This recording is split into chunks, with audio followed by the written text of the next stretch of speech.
حضرت صلی اللہ علیہ وآلہ وسلم پر وحی کا ابتدائی دور اچھے سچے پاکیزہ خوابوں سے شروع ہوا۔ آپ خواب میں جو کچھ دیکھتے وہ صبح کی روشنی کی طرح صحیح اور سچا ثابت ہوتا۔ پھر من جانب قدرت آپ تنہائی پسند ہو گئے اور آپ نے غار حرا میں خلوت نشینی اختیار فرمائی اور کئی دن اور رات وہاں مسلسل عبادت اور یاد الہی و ذکر میں مشغول رہنے لگے۔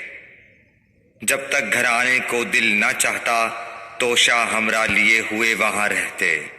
توشہ ختم ہونے پر ہی اہلیہ محترمہ حضرت خدیجہ رضی اللہ تعالی عنہا کے پاس تشریف لاتے اور کچھ توشہ ہمراہ لے کر پھر وہاں جا کر خلوت گزین ہو جاتے۔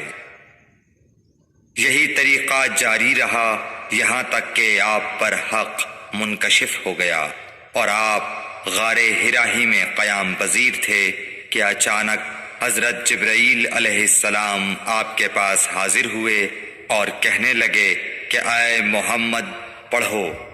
آپ فرماتے ہیں کہ میں نے کہا کہ میں پڑھنا نہیں جانتا۔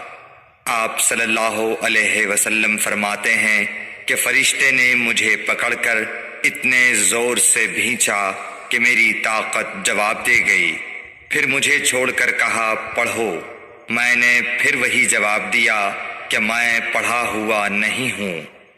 اس فرشتے نے مجھ کو نہایت ہی زور سے بھینچا کہ مجھ کو سخت تکلیف محسوس ہوئی۔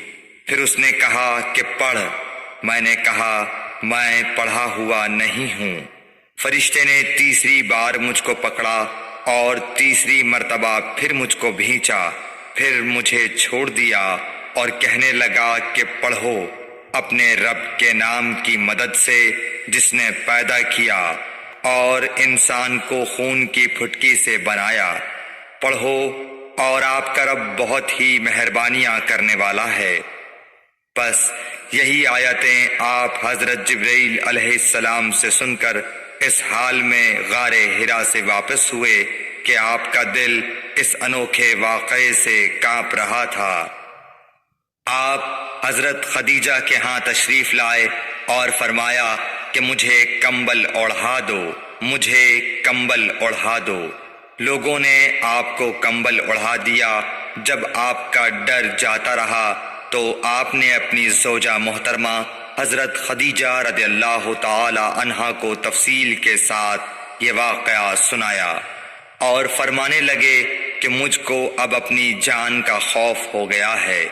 آپ کی اہلیہ محترمہ حضرت خدیجہ رضی اللہ تعالی عنہا نے آپ کی ڈھارس بندھائی اور کہا کہ آپ کا خیال صحیح نہیں ہے۔ اللہ کی قسم آپ کو اللہ کبھی رسوا نہیں کرے گا۔ آپ تو اخلاق فاضلہ کے مالک ہیں۔ آپ تو کنبہ پرور ہیں، بے کسوں کا بوجھ اپنے سر پر رکھتے ہیں، مفلسوں کے لیے آپ کماتے ہیں، مہمان نوازی میں آپ بے مثال ہیں اور مشکل وقت میں آپ امر حق کا ساتھ دیتے ہیں۔ ایسے اوصاف حسنہ والا انسان یوں بے وقت ذلت و خواری کی موت نہیں پا سکتا۔ پھر مزید تسلی کے لیے حضرت خدیجہ رضی اللہ تعالی عنہا آپ کو ورقہ بن نوفل کے پاس لے گئیں جو ان کے چچا زاد بھائی تھے اور زمانہ جاہلیت میں نصرانی مذہب اختیار کر چکے تھے اور عبرانی زبان کے کاتب تھے۔ چنانچہ انجیل کو بھی حسب منشائے خداوندی عبرانی زبان میں لکھا کرتے تھے۔ انجیل سریانی زبان میں نازل ہوئی تھی، پھر اس کا ترجمہ عبرانی زبان میں ہوا۔ ورقہ اسی کو لکھتے تھے۔ وہ بہت بوڑھے ہو گئے تھے، یہاں تک کہ ان کی بینائی بھی رخصت ہو چکی تھی۔ حضرت خدیجہ رضی اللہ تعالی عنہا نے ان کے سامنے آپ کے حالات بیان کیے اور کہا کہ اے چچا زاد بھائی، اپنے بھتیجے محمد صلی اللہ علیہ وسلم کی زبانی ذرا ان کی کیفیت سن لیجئے۔ وہ بولے کہ بھتیجے آپ نے جو کچھ دیکھا ہے اس کی تفصیل سناؤ۔